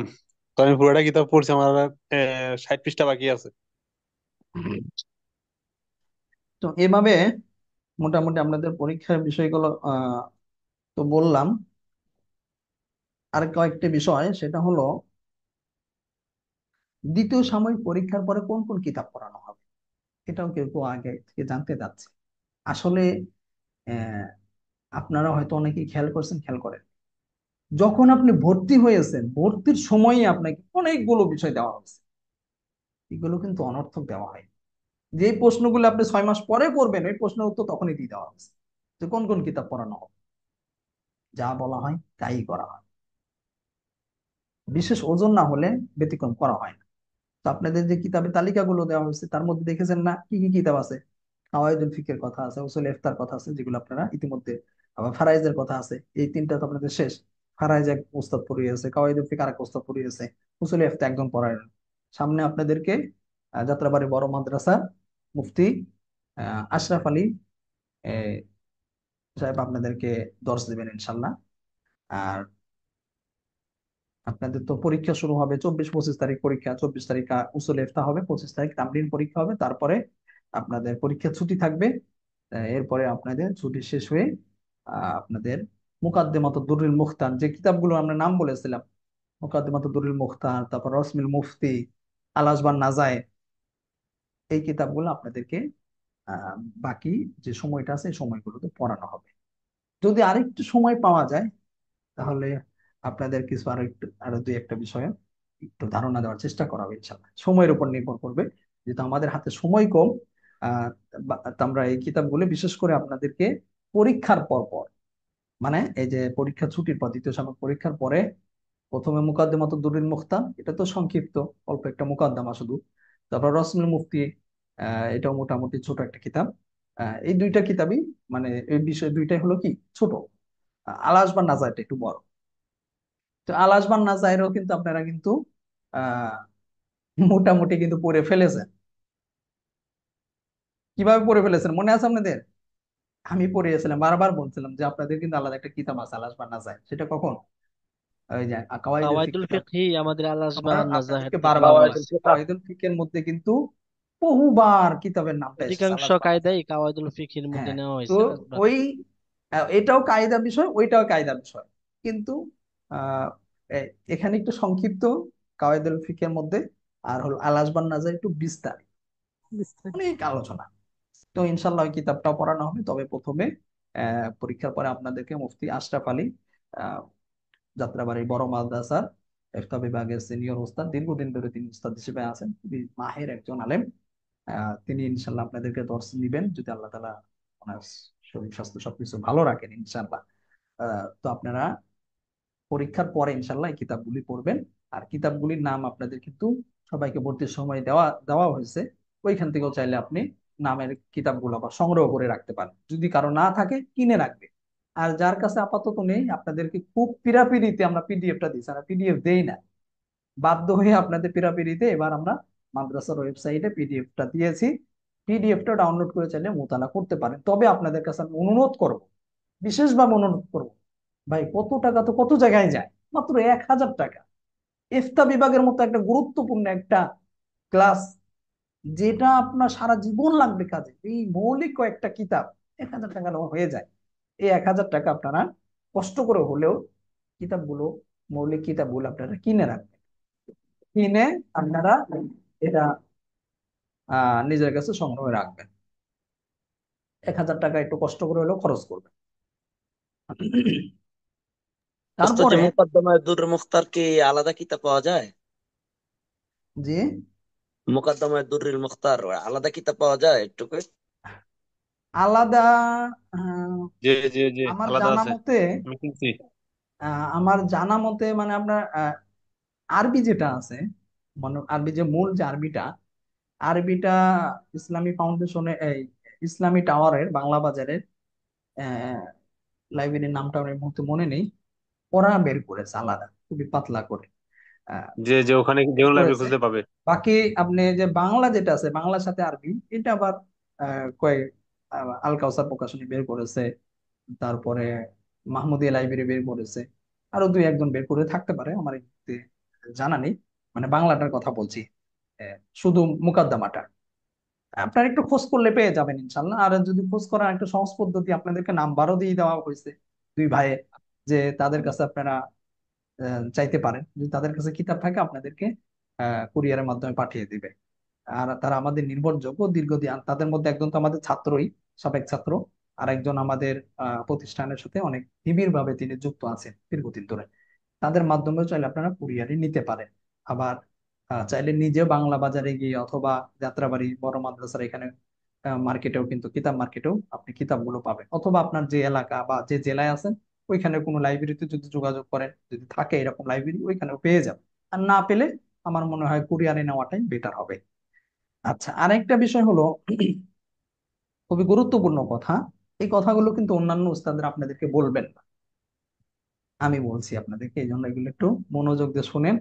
আহ সামনে আপনাদের কাজে লাগবে, হয়তো না শুনলে পরবর্তীতে আবার জিজ্ঞাসা করুন। আপনাদের যে বার্ষিক পরীক্ষাটা হবে, এখন চলে নভেম্বর মাস, আজকে হলো 21 তারিখ, নভেম্বর মাসের 21 তারিখ, জানুয়ারি মাসের শেষের দিকে, এখন আমরা তারিখটা নির্ধারণ করিনি, আরো পরে তারিখটা নির্ধারণ করা হবে। জানুয়ারি মাসের শেষের দিকে 21 থেকে 30, জানুয়ারি মাসে 21 থেকে 30 এর মাঝে আপনাদের বার্ষিক পরীক্ষাটা শেষ হয়ে যাবে। আমরা চেষ্টা করব মানে জানুয়ারির পরে যেন না যায়। কি জন্য যাবে না? কারণ জানুয়ারি এর পরে ফেব্রুয়ারি 2 তারিখ হলো বেফাকের পরীক্ষা শুরু, আবার 12 তারিখ থেকে হলো হায়াতুল উলিয়ার পরীক্ষা শুরু। আর আমাদের এখানে যেহেতু কওমি মাদ্রাসার ছাত্ররা অধিকাংশ কওমি মাদ্রাসার ছাত্র, বা আপনারা কওমি মাদ্রাসা থেকে এসেছেন, আহ, অনেকের আবার পরীক্ষার নিগরানির দায়িত্ব থাকে, বিভিন্ন ব্যস্ততা থাকে, বার্ষিক পরীক্ষা উপলক্ষে মাদ্রাসা পরীক্ষা, অনেক ব্যস্ততা থাকে, এই জন্য আমরাও পরীক্ষাটা একটু আগে নিয়ে নিই। আগে বলতে বেফাক এবং হায়াতুল উলিয়ার পরীক্ষার আগে নিয়ে নিই, যাতে করে আপনাদের কষ্ট না হয় মাদ্রাসার উস্তাদদের জন্য। তার ওস্তাদ, যে সময়টা কখন? বার্ষিক পরীক্ষা কি সরাসরি হবে? হ্যাঁ, এই বিষয়ে আসসালামু আলাইকুম আপনাদের রহমতুল্লাহ। ভর্তির সময় আমরা ভর্তি বিজ্ঞপ্তিতে বলে দিয়েছি, এই যে কিছু কিছু প্রশ্ন, এগুলো আমরা বলে দিয়েছি, সকল পরীক্ষা আমাদের অনলাইনে হবে, একই একই রকম কোন কোন হবে। কিতাব পড়া হবে এগুলো সব আমরা ওই সময় বলে দিয়েছি, সকল পরীক্ষা অনলাইনে হবে, ওস্তাদ, যে তবে অনুষ্ঠানটা অফলাইনে হবে। আচ্ছা, যেটা বলছিলাম, বার্ষিক পরীক্ষার সময়টা মোটামুটি আপনারা জেনে গেলেন, নির্ধারিত তারিখটা জানেননি, কিন্তু এতটুকু তো জানলেন যে জানুয়ারি মাসের 21 তারিখ থেকে নিয়ে 30 তারিখের মাঝে বার্ষিক পরীক্ষা হয়ে যাবে, শেষ হয়ে যাবে। বার্ষিক পরীক্ষায় কোন কোন কিতাব পড়ানো হবে বা কোন কোন পরীক্ষা হবে, যেগুলো আপনারা পড়ছেন এর মাঝেই হবে, তবে নির্দিষ্ট করে পরে বলা হবে ইনশাল্লাহ, বাকি এখন আপনারা পড়তে থাকেন। তো এখন এটা কেন আগে আগে বললাম, কারণ হলো আপনারা অনেকে বক্তা আছেন, এসে বলেন যে উস্তাদ জি আমার তো অমুক দিন মাহফিল আছে, ওস্তাদ জি আমার অমুক দিন অনুষ্ঠান আছে, ওস্তাদ জি আমার অমুক দিন বিয়ের তারিখ ঠিক করা হয়েছে, ওস্তাদ জি অমুক দিন আমার একটা দাওয়াত আছে। মেহেরবানি করে আপনাদেরকে দুই হাত জোর করে বলছি, বার্ষিক পরীক্ষা এই ধরনের কোনো ওজন নিয়ে আসবেন না। বাকি দুইটা পরীক্ষাতে আপনারা ওজন নিয়ে আসেনি। প্রথম সাময়িক পরীক্ষা, দ্বিতীয় সাময়িক পরীক্ষা চলছে, অনেকেই ওজোরের শেষ। তবে এই দুইটা পরীক্ষার ক্ষেত্রে আমরা একটা ওজোরকে বিবেচনায় রাখি। কেউ যদি বিশেষ ওজোর থাকে, আমরা যদি যাচাই বাছাই করে দেখি যে না তার ওজোর ছিল, তখন আমরা পরবর্তীতে পরীক্ষা দেওয়া, পরীক্ষার একটা সুযোগ রাখি, পরীক্ষা নেই, দ্বিতীয়বার নেই। কিন্তু এক্ষেত্রে পরীক্ষার ফিটা একটু বেড়ে যায়। কেন বাড়ে? কারণ আপনার হাতে গোনা দুই একজনের কারণে সবকিছু আবার পরীক্ষার ইন্তজাম করতে হয়, এই জন্য পরীক্ষার ফিটা বেড়ে যায়। তখনও যদি আপনি পরীক্ষা না দেন, আপনি কিন্তু বার্ষিক পরীক্ষা দিতে পারবেন।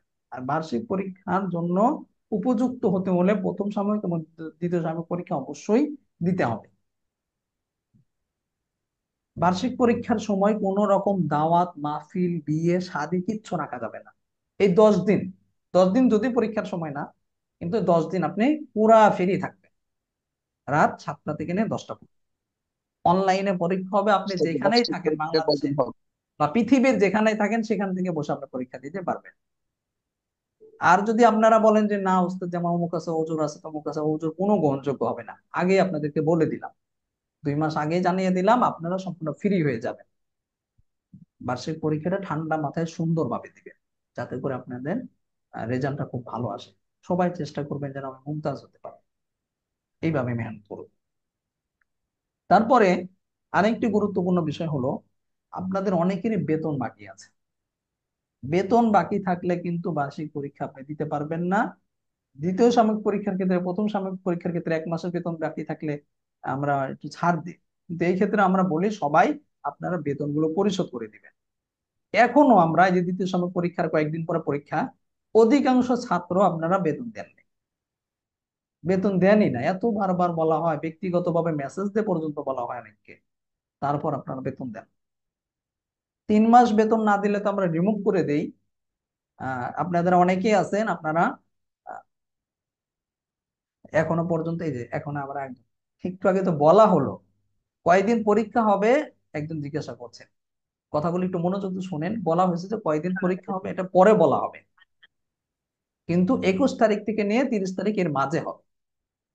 এগুলো পরে জানুয়ারি, এখনো তো দ্বিতীয় সাময়িক পরীক্ষাটা দেন আগে, পরে আপনার এটা বার্ষিক পরীক্ষা নিয়ে চিন্তা করেন। আপনাদের একটু ধারণা দেওয়ার জন্য বললাম যে একটু ওই সময়টা একটু আগে থেকে ফ্রি থাক। এগুলো ইনশাল্লাহ সামনে বলা হবে, এখনো সময় আছে।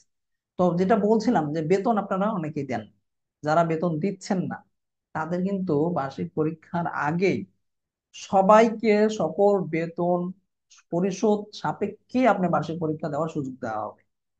আপনি বলবেন যে ওস্তাদ আমি অনুষ্ঠানের দিন এসে দেব, না, অনুষ্ঠানের দিন আমরা 1 টাকা লেনদেন করবো না, আর লেনদেনের সময়ও নেই। শত শত ছাত্র মেহমানরা থাকবে, আপনার আপনার কাছ থেকে বেতন নেবে কে?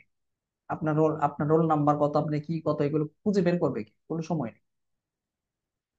সকল বেতন আপনাদেরকে আগেই পরিশোধ করতে হবে। কারো যদি বেতন বাকি থাকে, ওই ক্ষেত্রে আপনি পরীক্ষার সুযোগ পাবেন। আরেকটা বিষয় হলো, অনুষ্ঠানে আপনাদের খাওয়ার আয়োজন থাকবে, পাগড়ি দেওয়া হবে, সনদ দেওয়া হবে। আমরা অনুষ্ঠানের দিনই, অনুষ্ঠানটা কখন হবে এটা আপনারা জিজ্ঞেস করবেন হয়তো একটু পরে একজন। আর একটু বলে দিই ধারণার জন্য, আমরা তো তারিখ এখনো নির্ধারণ করিনি, তারিখ অনেক পরের বিষয়। অনুষ্ঠানটা সাধারণত আমরা ফেব্রুয়ারি মাসে করে থাকি। বার্ষিক পরীক্ষা হয়ে যাবে, হয়ে গেলে ফেব্রুয়ারি মাসে অর্থাৎ রোজার আগেই, শবে বরাতের আগেই আমরা, বা শবে বরাতের আগে মুহূর্তের মধ্যে আমরা অনুষ্ঠানটা করি। করে আপনাদেরকে সনদ, পাগড়ি আহ দিয়ে দেওয়া হবে, যাতে করে আপনারা যারা তারাবি পড়াবেন বিভিন্ন জেলায় গিয়ে, বা বিভিন্ন ব্যস্ততা থাকে রমজান উপলক্ষে, এই ব্যস্ততার জন্য সমস্যা না হয়। এর আগে ইনশাল্লাহ অনুষ্ঠানটা হয়ে যাবে। এখন অনুষ্ঠানটা কবে হবে এমন উস্তাদ, যে কোনো, হাইয়ার পরীক্ষা চলাকালীন সময় যদি না হয় তাহলে মনে হয় ভালো হয় আর কি। হ্যাঁ এটা আমি এখন বলতে চাচ্ছিলাম, তা আপনি আগে বলে দিন। জি জি, যেন শুক্রিয়া। একটু সবুর করতে হয়, ইন্নাল্লাহ মাআস সাবিরিন। অনুষ্ঠানের দিনটা এমন দিন করা হবে যে দিন হায়াতুল উলিয়ার পরীক্ষা থাকবে না, ব্যাপকের পরীক্ষা থাকবে না, আহ আবার ছুটির দিন থাকবে, এমন দিনই করা হবে। যেমন আমরা গত বছরে আমরা করেছিলাম সম্ভবত আপনার আহ 21শে ফেব্রুয়ারিতে, হ্যাঁ 21শে ফেব্রুয়ারি সব বন্ধ অনুষ্ঠান, মানে 21শে ফেব্রুয়ারি তো জানেনি এমনি বন্ধ থাকে। আমরা ওই দিন করেছিলাম। তো আলহামদুলিল্লাহ ছাত্রদের কষ্ট হয়নি, সমস্যা হয়নি। তো আমরা চেষ্টা করব এমন দিনে করার জন্য, এবারও যদি সম্ভব হয় 21শে ফেব্রুয়ারি রাখবো। এই এখনো বছর বলছি না, 21শে ফেব্রুয়ারি হইলে এটা আমাদের জন্য ভালো হবে। চিন্তা ভাবনা করে সময়, কারণ 21শে ফেব্রুয়ারি ফেব্রুয়ারি আস্তে আস্তে আরো তো সময়, অনেক কিছু পরিবর্তন হতে পারে, মানে দেশের অবস্থা পরিবর্তন হতে পারে, কত কিছু হতে পারে। তো এই সময় অবস্থা অনুযায়ী ব্যবস্থা নেওয়া হবে ইনশাল্লাহ। আর অনুষ্ঠানের জন্য আমরা সামান্য কিছু হাদিয়া, যেমন আজকে একজন ফোন করেছে, এর আগেও আরো অনেকে জিজ্ঞাসা করছে যে, উস্তাদ জি সনদ দেওয়ার জন্য তো কোথাও কোথাও 8,000 টাকা, কোথাও 5,000 টাকা, 6,000 টাকা, 7,000 টাকা, এভাবে তো অনেক কিছু নেওয়া হয়। তো এখানেও কি নেওয়া হবে কিনা? আসলে আমরা নেই, কিন্তু আমরা খুবই সামান্য নিই।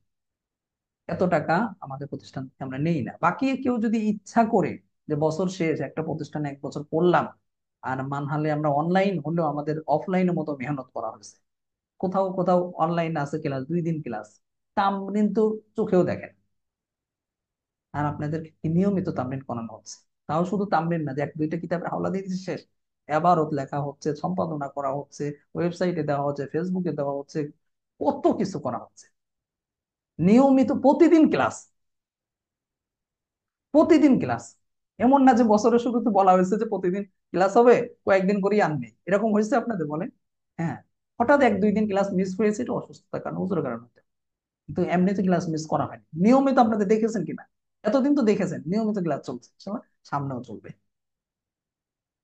তা আপনাদের ওইদিকে লক্ষ্য করে ইনশাল্লাহ অনুষ্ঠানের দিনও আমরা অনুষ্ঠানের যে হাদিয়াটা আছে এটা আমরা খুব সীমিত রাখি। এটা এখন আপনারা বলতে পারেন কতটুকু হতে পারে, কয় টাকা হতে পারে। আসলে আপনাদের 2 বেলা খাবার, পাগড়ি, সনদ, আহ আরো আনুষঙ্গিক খরচ আছে অনেক। আমরা ওলামায়ে কেরামকে দাওয়াত দেব, তারা আসবেন, আরো বিভিন্ন খরচ আছে, সবকিছু মিলিয়ে 1,000-1,500-র মধ্যে থাকবে। এটা একটা ধারণার জন্য বললাম, এটা কিন্তু আপনাদের নির্দিষ্ট করে বলা হচ্ছে না এখন, এটা পরামর্শ সাপেক্ষে নির্ধারণ হবে। তবে আমরা আহ এর বাইরে যাব ইনশাল্লাহ, এর বাইরে যাব না, 1,000-1,500-র মধ্যেই থাকবে। আর এটা এখন কেন বলা হলো? বলা হলো এই জন্য, এখন নভেম্বর চলে, ডিসেম্বর আছে, জানুয়ারি, এই 3 মাসের মধ্যে যেহেতু আমাদের সবারই বা বেশিরভাগ আপনাদের অনেকের আছেন মানে আপনাদের অল্প বেতন পান, আগে থেকে যেন অল্প অল্প করে কিছু টাকা অনুষ্ঠানের জন্য গুছিয়ে রাখতে পারে। অনুষ্ঠানের জন্য খাওয়া দাওয়া ইত্যাদি অনেক কিছু আছে যেগুলো ছাত্ররা করে। এখন আপনারা বলতে পারেন, একজন বলেছেন ওস্তাদ যে ফতোয়ার কিতাবে কি হবে। খুবই দুঃখের সাথে বলছি, আফসোসের সাথে বলছি, ফতোয়ার কিতাবটা করা সম্ভব হচ্ছে না। কেন হচ্ছে না? ফতোয়ার কিতাবের জন্য বেশ কিছুবার এলান দিয়ে দিয়া দর্শের মধ্যে বারবার বলা হয়েছে আপনারা ফতোয়ার কিতাবে টাকা দেন, হাতে গোনা কয়েকজন মাত্র দিয়েছে, বাকিরা দেয়ই না। কয়বার চাওয়া যায়, মানুষের কাছে কয়বার বলা যায়? এই জন্য আমরা সিদ্ধান্ত নিয়েছি ফতোয়ার কিতাব আর পড়বো না। এখন যারা কয়েকজন আপনারা ফতোয়ার কিতাবে টাকা দিয়েছেন, এই টাকাটা আহ কি করা যায় এটা আমরা পরবর্তীতে আপনাদের এলান দিয়ে জানিয়ে দেবো। কেউ চাইলে, এখনই না, এখন পরীক্ষার সময় এগুলো নিয়ে আমরা আলোচনা করতে যাচ্ছি না, পরীক্ষা শেষ হয়ে গেলে পরে আমরা এলান দিয়ে বলে দেবো, টাকা চাইলে আপনি ফেরত নিতে পারবেন, বা আপনার বেতন হিসেবেও দিতে পারবেন, অথবা অন্য কোনো কাজের জন্য আপনি চাইলে দিতে পারবেন, অথবা আপনার যেটা ইচ্ছা সেটা করতে পারবেন। এটা আমরা পরীক্ষার পরে ইনশাল্লাহ এলান দিয়ে, যারা কয়েকজন আপনারা ফতোয়ার কিতাবের জন্য দিয়েছিলেন টাকা, এটা আমরা পরীক্ষার পরে ইনশাল্লাহ আপনাদেরকে জানিয়ে দেবো। এখন আপনারা এগুলো নিয়ে জিজ্ঞাসা করবেন না, মেহেরবানি করে। জিজ্ঞাসা করলে আমাদের জন্য একটু কষ্ট হয়ে যাবে, কারণ এখন তো একটা আলাদা একটা চাপের মধ্যে আছি। আর হাতে গোনা 4-5 জনের টাকা দিয়ে তো ফতোয়ার কিতাব করা যায় না, এখানে লাখ লাখ টাকা দরকার।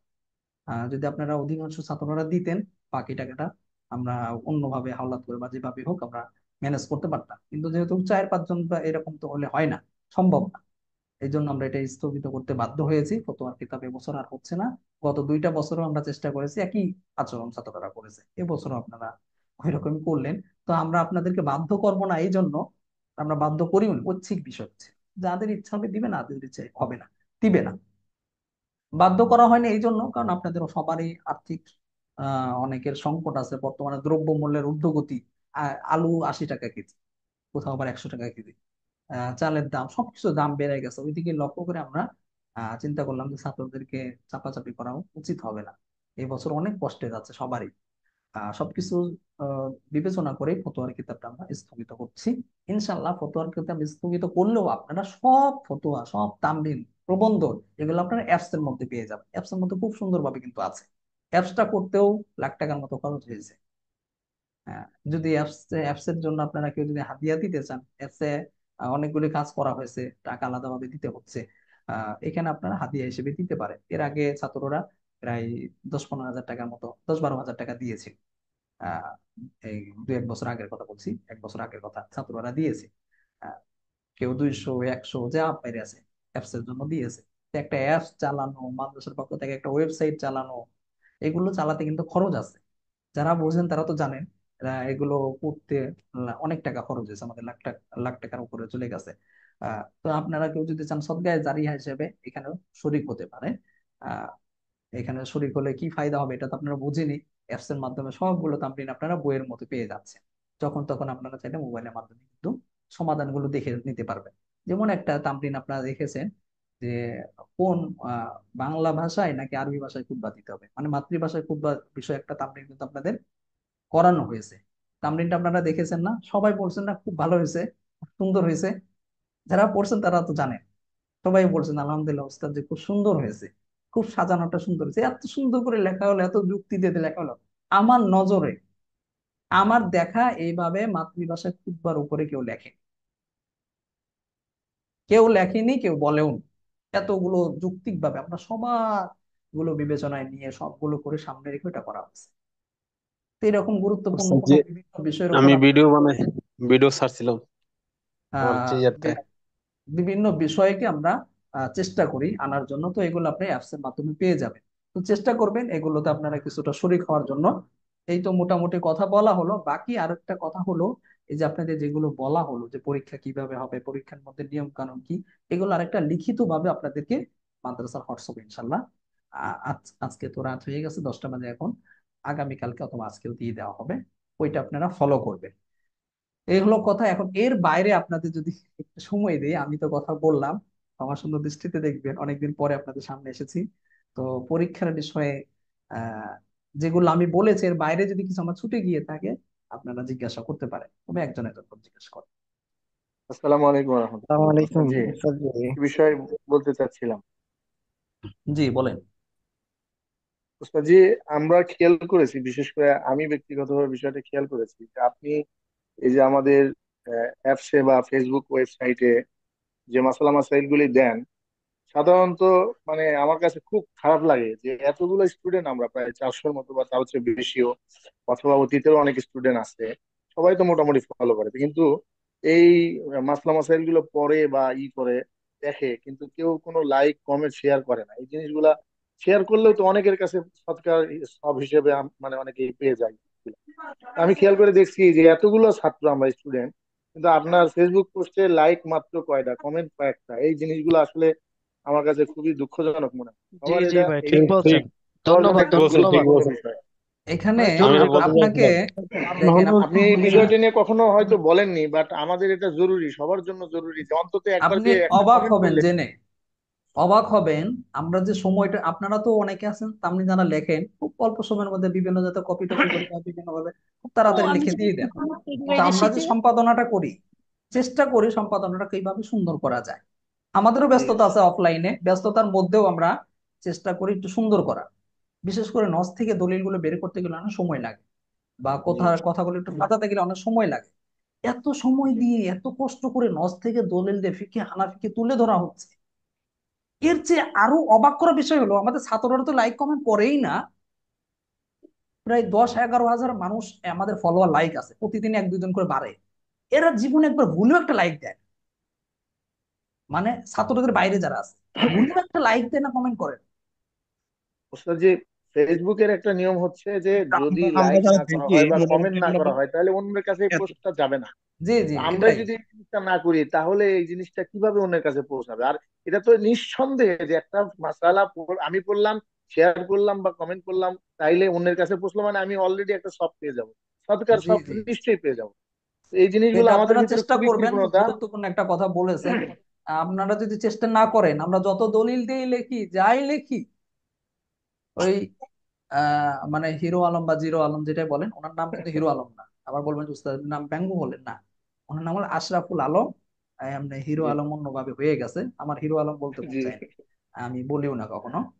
মানে যাক আলম, আশরাফুল আলম, সে একটা যদি পোস্ট করে, ওইখানে গিয়ে কতজন লাইক কমেন্ট করে কি করে। আর আমরা এত গুরুত্বপূর্ণ একটা বিষয়গুলি শেয়ার করছি, এত গুরুত্বপূর্ণ লেখা হচ্ছে, আপনারা ছাত্ররাও করেন, যাক, একটু ওস্তাদ, গুরুত্ব এই দিবেন বিষয়টা ভাই। আপনি আচ্ছা একটু ঠিক আছে, গুরুত্ব দিয়ে আচ্ছা জি বললে আমার আমার মনে হয় সবাই আমাদের ভালোভাবে শুনবে। জি আপনি এই ওস্তাদ জি, বিষয়টাকে একটু আমার মনে গুরুত্ব দিয়ে হয় বলবেন। ওস্তাদ জি, আমার মনে হয় প্রত্যেকটা সাথী ভাইরা আমরা যদি এটা লাইক কমেন্ট থেকে আমাদের বেশি জরুরি শেয়ার করলে হয়তো বা আমাদের জন্য এটা অনেক বড় একটা দিনের কাজ হবে। আচ্ছা, অন্য কোনো শেয়ার বিষয় তো আপনাদের বেশি। জিজ্ঞাসা আছে? ওস্তাদ জি, সর্বোচ্চ উপস্থিতি বা উপস্থিতির জন্য কি কোনো পুরস্কার থাকবে? পুরস্কারের সিস্টেমটা একটু ভিন্ন রকম।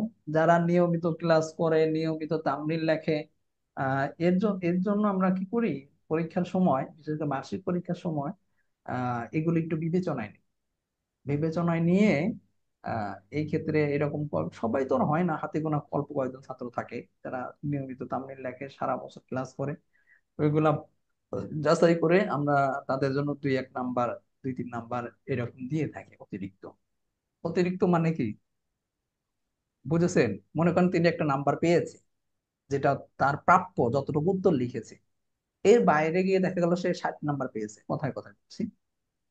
বাকি তার সারা বছরের ইন্তেজাম বা তার সবকিছু লক্ষ্য করে ওই সময় আমরা পুরস্কার হিসেবে কিছু নাম্বার দিয়ে থাকি। এখন আপনি বলতে পারেন ওস্তাদ সরাসরি কোনো পুরস্কার দেওয়া হবে কিনা। সরাসরি পুরস্কারটা আসলে কি, অনুষ্ঠানের দিন আসলে আপনারা বুঝবেন, সবকিছু এলোমেলো হয়ে যায় মানুষের চাপে। আপনারা তো ছাত্র মোটামুটি কয়েকশো আছেন, যদিও ভর্তি হয়েছিল অনেক, ছিল ছাত্র 400-র উপরে, এখন কমে গেছে, এখন আর নেই, অনেক মানে কিছু কমে গেছে। এটাই স্বাভাবিক, বছরের শেষ পর্যন্ত সবাই টেকে না, ধৈর্য ধরে না বা চেষ্টাও করে না। যাই হোক, এখন আপনারা কয়েকশো ছাত্র আছেন, তো কয়েকশো ছাত্র একদিন অনুষ্ঠানে আসা, আবার আলাদাভাবে এই সমস্ত পুরস্কার দেওয়া একটু কঠিন হয়ে যায়। তারপরে আমরা তিনজনকে পুরস্কার দিয়ে থাকি। তিনজন হলো, যে 1 নাম্বার হবে, মানে বার্ষিক পরীক্ষা প্রথম হবে, দ্বিতীয় হবে, তৃতীয় হবে, এই তিনজনকে আমরা সরাসরি কিছু হাদিয়া বা পুরস্কার দিয়ে থাকি, ওইটা দেওয়া হবে। বাকি অন্যান্য যে বিষয়গুলো আছে এগুলো সবার ক্ষেত্রে সমান থাকবে, এবং যারা নিয়মিত ক্লাস করেছে, তামরিন লিখেছে, তাদের জন্য আলাদা একটা নাম্বার থাকবে আর কি। জি, আর কোনো বিষয় আছে? আজকে হুজুর, কিন্তু আমি আপনাদের জি ক্লাস শেষ। এক ভাই প্রশ্ন করেছে ওস্তাদ জি, এক ভাই প্রশ্ন করেছে ক্রেশ দেওয়া যাবে কিনা এই ব্যাপারে ও, কোনো। ক্রেস্টের বিষয়টা খুব গুরুত্বপূর্ণ কথা আমরা যদি বলছেন। নিজেরা যদি এটার উদ্যোগ হ্যাঁ, নেই, জি অর্থ জি, আমরাই আচ্ছা দিলাম, বলছি, আপনার কাছে আমি একটু। বলি। ক্রেস্টের বিষয়টা কি হয়েছে, এর আগে ছাত্ররা প্রতিষ্ঠান থেকে করে দেওয়ার কথা বলছে, আমরা উদ্যোগ নেইনি। কারণ গত বছর ছাত্রদের পিরাপিরিতে উদ্যোগ নিয়েছিলাম, তো উদ্যোগ নিয়ে এত কষ্ট হয়েছে, মানে আপনাদের বুঝাতে পারবো না, ওস্তাদদের প্রচুর কষ্ট হয়েছে। কারণ এখানে তো ছাত্ররা আসে না, যদিও ঢাকার মধ্যেও কিছু ছাত্র আমাদের অনলাইনে পড়েছে, মানে আপনারা আছেন, ছাত্ররা আসে না, এই উস্তাদদের করতে হয়। এখন আপনি বলতে পারেন উস্তাদ জি অফলাইনে ছাত্রদের, ভাই এক ছাত্র আর এক, আপনাদের কাজ কি অন্য ছাত্ররা করবে বলেন? বা করানো যায় এটা দিয়ে? মানে হয় না, এটা জি না। সম্ভব হয় না। তারপরেও আমরা গত বছরের কথা বলছি, করেছিলাম, কিন্তু করতে গিয়ে প্রচুর কষ্ট হয়েছে আমাদের। এক তো ক্রেস্ট গুলো বানাতে গেলে ক্রেস্টের একটা ওজন আছে, তারপর আবার ক্রেস্টের যে নাম আছে, ছাত্ররা কেউ বলে ওস্তাদ যে আমার নামের শুরুতে হাফেজ, কারি, মৌলানা, শেষে আনসারি, মহাজেরি, মানে এই লকবের শেষ নেই, এই লকবগুলি আবার ঠিক রাখা, বানানগুলি ঠিক রাখা, এগুলো আবার দেখা, এইগুলো মানে প্রচুর সময় যায়, অনেক কিছু করতে হয়, অনেক সময় লাগে।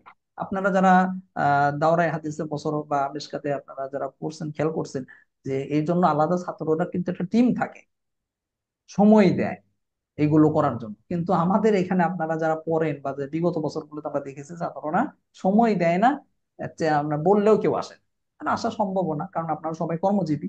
তো এই জন্য আমরা এই বছর আর এই উদ্যোগটা নিতে চাচ্ছি না, মানে প্রাতিষ্ঠানিক ভাবে টেস্ট বানিয়ে আপনাদেরকে দেবো আমরা, আপনারা টাকা দিবেন ঠিক আছে, কিন্তু আমরা এই উদ্যোগটা এখন নিতে পারবো না, ছাত্র সংখ্যা এমনিই বেশি, তারপর আবার এতগুলো ছাত্র আহ উদ্যোগ নেওয়াটা ওস্তাদদের জন্য খুব কষ্ট হয়ে যায়, আর বছর শেষে আমাদের নিজেদের উপরে চাপ থাকে, অফলাইন অনলাইন মিলে।